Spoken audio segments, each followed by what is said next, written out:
भीड़ सिपाही है।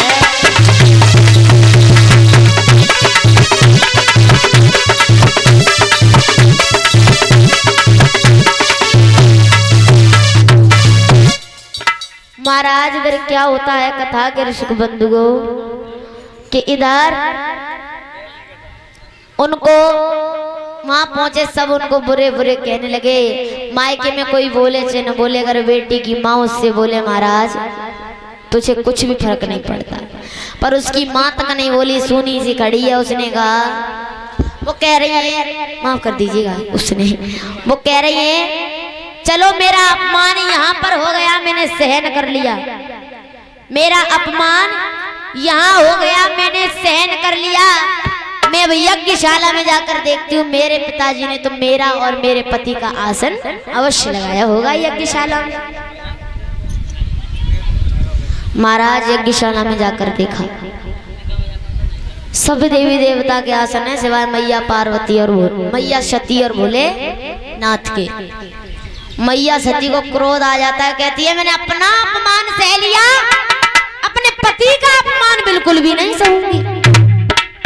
पिताजी आपने ये ठीक नहीं किया, मैं अपना अपमान सह सकती हूँ पर अपने पति का अपमान बिल्कुल नहीं सह सकती। मैं चारों दिशाओं को साक्षी मान करके यहाँ उपस्थित सभी देवी देवताओं को साक्षी मान करके इस हवन कुंड की अग्नि को साक्षी मान करके अपने प्राणों को त्यागती हूँ। मैया सती खड़े खड़े चले जाती है। ये बताइए मैया सती हवन कुंड की अग्नि में जली थी या अंतर्मन की अग्नि में? चुप रहो तुम। किसकी अग्नि में? हवन कुंड की अग्नि पवित्र होती है, उसको साक्षी माना था उन्होंने। तो महाराज वो अंतर्मन की अग्नि में खड़ी खड़ी जलकर भस्म हो जाती हैं और जमीन पर गिर जाती हैं। नारद जी कहते हैं महादेव गजब हो गया। कि क्या गजब हो गया? कि मैया सती ने अपना देह त्याग कर दिया। कि क्या क्या भगवान भोलेनाथ अपनी जटाओं को क्रोध में जमीन पर पटकते हैं, उससे एक वीरभद्र नाम का राक्षस उत्पन्न होता। कहता है जा पूरी यज्ञशाला को नष्ट कर दो। भोलेनाथ स्वयं जाते हैं और त्रिशूल से प्रजापति दक्ष का सिर धड़ से अलग कर देते हैं और मैया सती का शरीर हाथों में उठा करके और ब्रह्मांड में तांडव करने लगे हैं। तांडव करने लगे हैं, समस्त ब्रह्मांड हिल जाता है महाराज। विष्णु भगवान कहते हैं अगर ये ऐसे ही तांडव करते रहे तो प्रलय आ जाएगा। विष्णु भगवान ने अपने सुदर्शन चक्र से मैया सती के शरीर के 109 टुकड़े कर दिए। कितने? 109। 108 टुकड़े इस पृथ्वी पर आकर गिरे जिन्हें हम शक्ति पीठ के नाम से पूजते हैं, और एक जो उनका सिर था वो भोलेनाथ ने अपने गले में धारण किया, हृदय पर धारण किया। गले में ऐसे धारण किया कि वो सूर्य हमेशा उनके हृदय के पास रहे। महाराज इधर सभा में जाते हैं, भोलेनाथ को शांत किया जाता है और कहा जाता है मैया सती की माँ क्षमा मांगती है, प्रभु क्षमा कर दीजिए, आप मेरे पति को जीवित कर दीजिए। सभी देवी देवता कहते हैं कि ये सभी सभा के प्रजापति हैं, देवी देवताओं की सभा के प्रजापति ने जीवित कर दीजिए हे भोलेनाथ।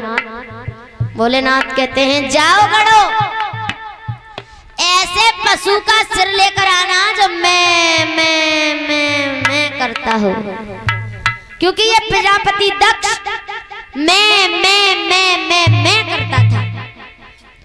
और गढ़ जाते तुरंत बकरे का सिर ले आते, और बकरा करता है ना मैं अहंकार का शब्द है। मैं ये कर दूंगा, मैं वो कर दूंगा, मैं फलाना काम कर दूंगा, मैं ढिमका काम कर दूंगा।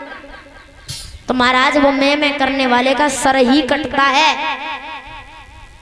तो महाराज प्रजापति दक्ष को बकरे का सिर लगा दिया गया लाकर, और आज वो नंदी का श्राप पूरा हो गया कि प्रजापति दक्ष समय आने पर तुम्हारी योनि मनुष्य होने के बाद भी तुम एक पशु जैसे बन जाओगे। बन गए? इधर महाराज मैया सती राजा हिमाचल के यहाँ उनकी पत्नी मैना के गर्भ से जन्म लेती हैं, जिनका नाम पार्वती रखा जाता है। महाराज भोलेनाथ अगर मैया सती को त्यागते नहीं तो उनको मारने वाला कोई पैदा नहीं था, क्योंकि भोलेनाथ ने मैया सती को पहले ही त्याग दिया था, इसीलिए मैया सती को तो मरना ही था। इधर भोलेनाथ तपस्या में बैठ जाते हैं। प्रजापति दक्ष क्षमा मांगता है, प्रभु मुझे क्षमा कर दीजिए, मैं आपको पहचान नहीं पाया। भोलेनाथ तपस्या में लीन हो जाते हैं, ये कह करके कि मैं अब तपस्या कर रहा हूं, अगर मुझे किसी ने मेरी तपस्या से उठाया तो वो जल करके भस्म हो जाएगा।